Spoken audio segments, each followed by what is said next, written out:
Hey guys, and welcome back to my channel. So this week on Evil, which is season 2, episode 8, which is B is for Brain. Now, guess who comes back this week? Andy. That's right. Andy is Kristen's husband. And Kristen is in the bathtub, and she's taking a bath. The girls are all excited. They're knocking on the door and say he's gonna be here soon. So she gets out the tub, she gets herself together, and she goes downstairs. And he's there. She opens the door for him. She's happy. The kids are excited to see their father because he was gone for 2 months. Okay, so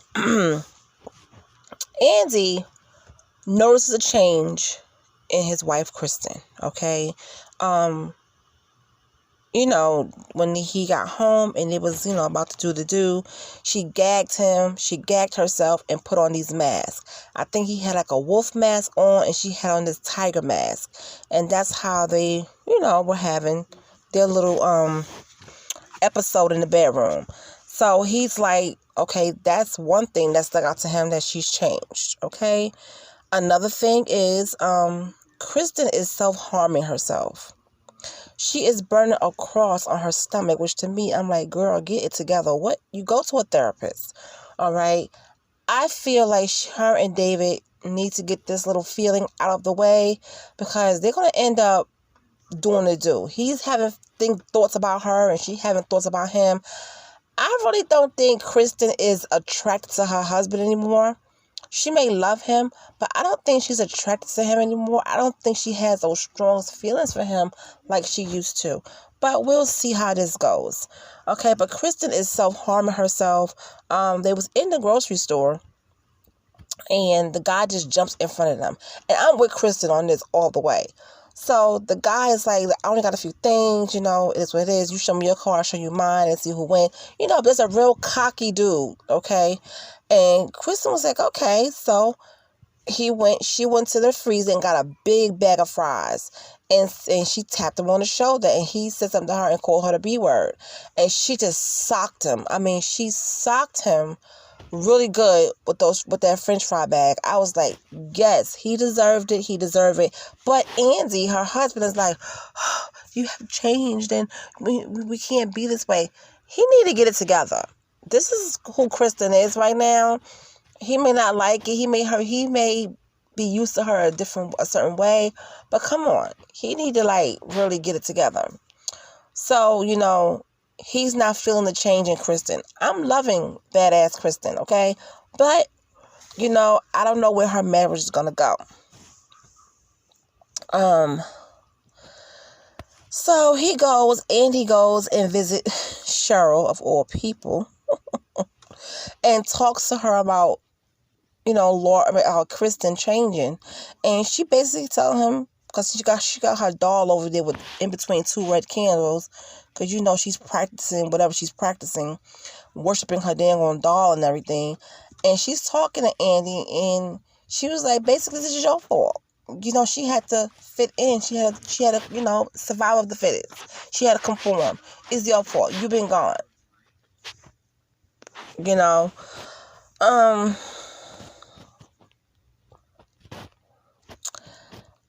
So they had a little, conversation, and she turns to the doll and she talks to it, and Andy is like, with Andy, he just acts so dang on clueless. If you hear squeaking, that's my closet door. Andy, it just acts like he is just so clueless. Like, you need to stay out the mountains and be on the ground for a bit. You know what I'm saying? So basically, Cheryl said, you've been gone too long. And it's true. Kristen is out here working. She got to provide. She got to make sure food's on the table, health care, all of that. She's dealing with these girls. She's dealing with stuff at work. She's dealing with her crazy behind mom. This girl got a lot on her plate. So I'm with Cheryl as well. You've been gone too long, dude. You've been gone too long. And that's it. So, now, let's talk about this helmet. So, okay, so they go and, I'm sorry, I lost track a little bit. The helmet, the God helmet. So the next day, Kristen, David, and Ben are at a research lab. Okay, the scientists are brain mapping to investigate, neuro disease and all kind of stuff. And so, but the electrode-studded helmet they place on the subjects has been causing some to think that they are communicating with God. So Kristen, of course, she's like, whatever. That's the Vatican only, that's the Vatican only wants them to look into the project to see whether this technology can be used to convert people to the faith. And so we'll see. So that's why we call it the God helmet. When you have this helmet on your head, you're supposed to see God or the devil or whatever the case may be. So Ben goes first. He puts his helmet on. He put this helmet on, and of course he thinks he's talking to his mom, which he's actually not, but with the helmet on. And then this thing, after he talked to his mom and everything, he sees this thing, and it takes off the scarf, and it turns black. And I think it was turning into that thing, that demon that's always attacking him. So when he came out of it, he was screaming and he was screaming and looking crazy. I tell you, Ben get himself into these situations, man. So, after that, he didn't do it. But he did call his sister. And his mother died, to let you know. So he had visions of his dead mother when he had the helmet on. And then she tells him she wanted to understand science, but do not reject Allah. And he goes to tell her, I did not reject Allah. He tells her, Allah rejected me. Still though, she takes him by the hand and they wander through the old neighborhood. But when a prostitute walks by and takes off her veil, she's a scary, that's what it was. She was a scary dark cloud of ghosts. In the test area, Ben rips off the helmet and he starts acting crazy. That's my grandkids out there. And he starts acting crazy. So, like I said, he always get himself into these situations. Now, okay, so Kristen. Andy finds her red unicorn journal in her closet, and it's filled with maps of houses. And later when he and Kristen are in the supermarket, like I told you before, why he feels as if she changed, because this guy jumps in front of them and he's talking big smack, and she goes to get some french fries and she just whops him, okay, like beats him, whatever the case may be. So he falls to the ground. So that's going to be on somebody's social media in the next episode, because I already saw the preview for the next episode. Somebody recorded it, and I want to know who recorded it, but probably not going to know until next week.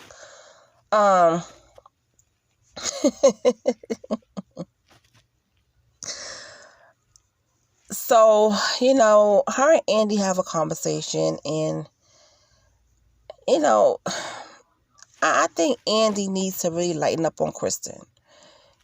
He better be lucky she could protect herself. You know what I'm saying? She better be lucky. He better be lucky she could protect himself. Because when that dude was talking all that smack, he was not saying nothing. Kristen was the one up in old dude's face, giving it to him. All right, so let's go back to the lab. Now, David, first of all, Kristen was on it and it wouldn't work. So David got on it and he started having visions of Kristen taking the axe, the ice axe, and then going to Orson LaRue's house to murder him with it. And this is what David is seeing. So when he comes out of it,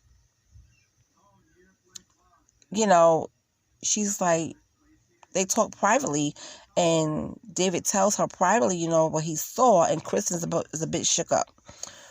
So she just goes to Kirk's office and confesses, and what David has saw. And so her therapist, Kirk, advises her that she should confess to David. You know, maybe it would alleviate some of her physical symptoms, and maybe she wouldn't be going through some of the stuff that she's going through. So, you know, so she goes to David's room at the rectory, and when she opens it, Leland is chowing down on David's arm while David screams in pain on the floor. And this is all while she got this helmet on, okay? So when she takes the helmet off, she's very disoriented. She can't figure out why one of her boots is unbuckled. It's very clear.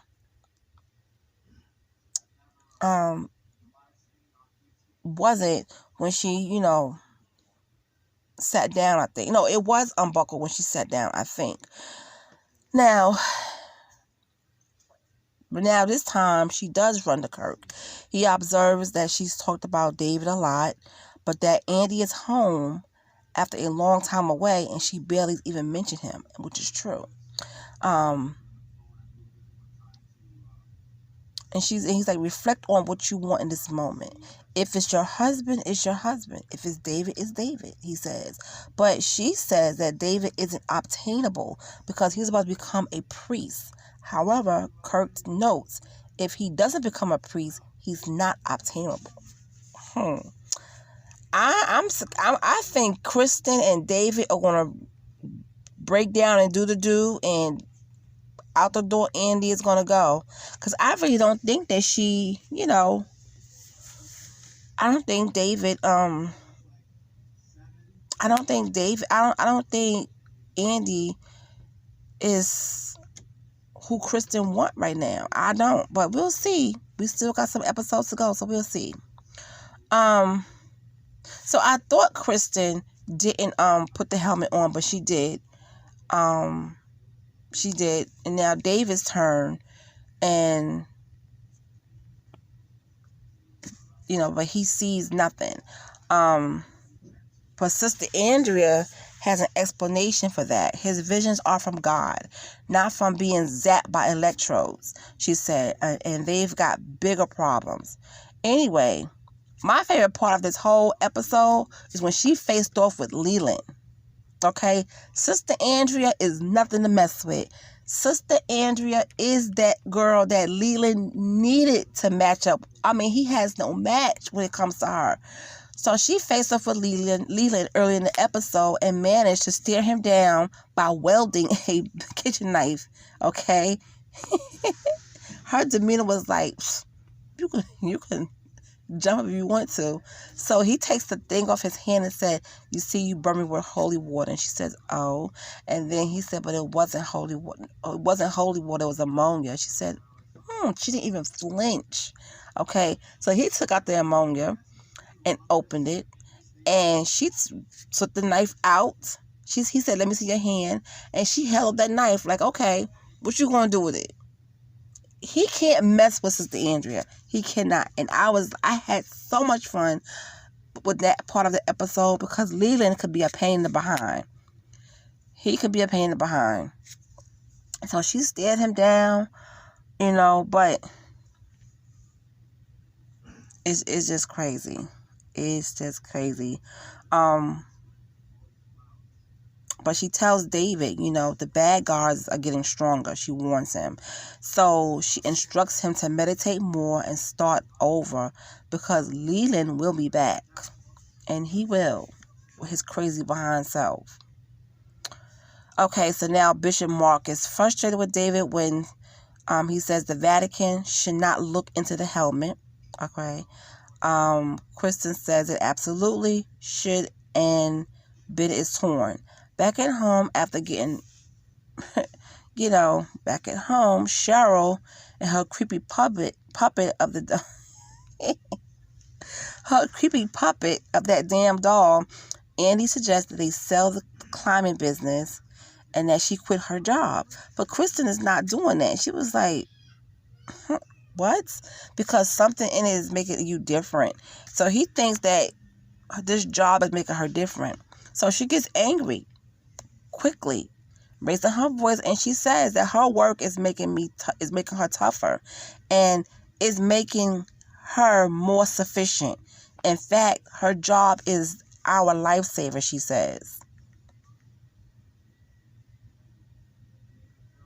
You know, so, Andy pulls out the unicorn journal and says that Laura told him that's the blueprints of the maps to kill people. And of course, Kristen breaks down, explaining that they are a therapeutic tool to manage her anger. So she clearly, done, for the day, of course. And he lays down behind her as she's crying, and he put his arms around her to comfort her. Now, later on, this is where it gets really crazy. Later on, Andy is asleep. Kristen gets up and she creeps downstairs. She heats up that daggone crucifix over the stove, okay? When it's glowing hot, she lays it on her bare stomach and presses it in and then claps. Then she put her hands over her mouth to stifle her screams. Kristen got some issues, man. She's seeing a therapist. That's not enough.